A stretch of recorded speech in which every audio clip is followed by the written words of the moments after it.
forward. By the early 60s, we had captured a device. It was actually during the Vietnam era, and we captured a Russian device called the LIDA machine, L-I-D-A, which was actually looked at by a guy named Ross Addy, one of the leading researchers, again, for military. He looked at this, and it was used for putting military prisoners of war into trance-like states using flickering lights and sound and electromagnetic field oscillations so that you would get in a very relaxed state, in a state where they could extract intelligence much more efficiently from you.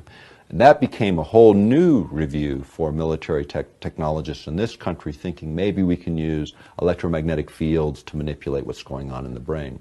In 1969, there was a book published called Towards a Psycho-Civilized Society, and this was put together by Jose Delgado, and he had his doctorate in electrophysiology from the University of Madrid from 1950. He came over to Yale University in the mid-60s and began mapping the human brain, stimulating the human brain in primates and bulls and animals, all different kinds of animals, stimulating different parts of the brain to see what parts were responsible for what kinds of actions or cognitive functions and so on. So what he was doing in those days, in the 60s, was he was implanting microcircuits, and then, or not microcircuits, circuits, and stimulating them with RF, radio frequency energy. So one of the illustrations or photographs shows a charging bull coming at him, and he throws the switch, and the bull stops right in front of him. Well, by the mid-'80s, he figured out you didn't need any implanted technologies. All you needed to know was how to modulate the right frequency. And the energy density, the concentration of energy, was 1/50th of what the Earth naturally produces. Very small energy in the RF range, radio frequency ranges.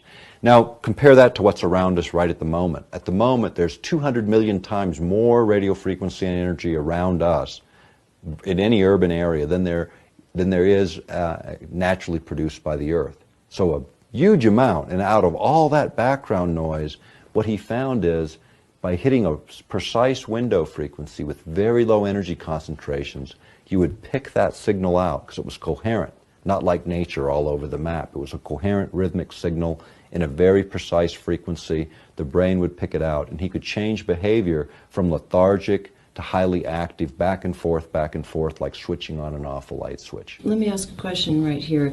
Is that with a subject that was in, say, a short distance of whatever he was utilizing to affect this particular pulse, or is this at large? Could he do this on, say, larger groups? You could do it on an individual basis or a very large basis. In fact, if you go back to the work of J.F. Gordon MacDonald, he was a geophysicist at UCLA, and he was a science advisor to Lyndon Johnson. He wrote a chapter in a book called Unless Peace Comes, and the chapter was called How to Wreck Your Environment. But within that chapter was a section that said, if we could ever learn how to electronically stroke the ionosphere, this layer that begins about 30 miles above the Earth's surface that's electrically charged, if we could ever figure out how to electronically stroke it, he said, to get it to send a signal back to the Earth, we could affect the behavior of people over huge geographic areas on a hemispheric basis. And it wouldn't affect everyone. It would affect 70 or 80% of the population is what they more or less figured. But this was a technology that didn't exist in 1969. In the early 70s, Zbigniew Brzezinski referenced J.F. Gordon's work and said, you know, this is a technology that will likely emerge. What has happened with a project that I wrote a book on some time ago, Angels Don't Play This Harp, about the HARP project, it was designed to do many things.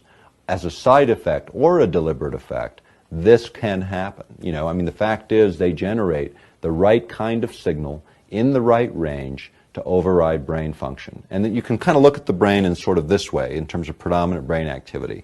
1 to 4 hertz or pulses or vibrations per second. This is where you are in your deepest states of sleep.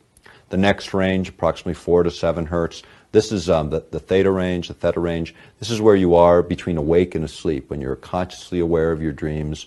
This is where little kids are between 3 and 6 years old, why they have trouble distinguishing reality from imagination, because of the way the brain works at that time.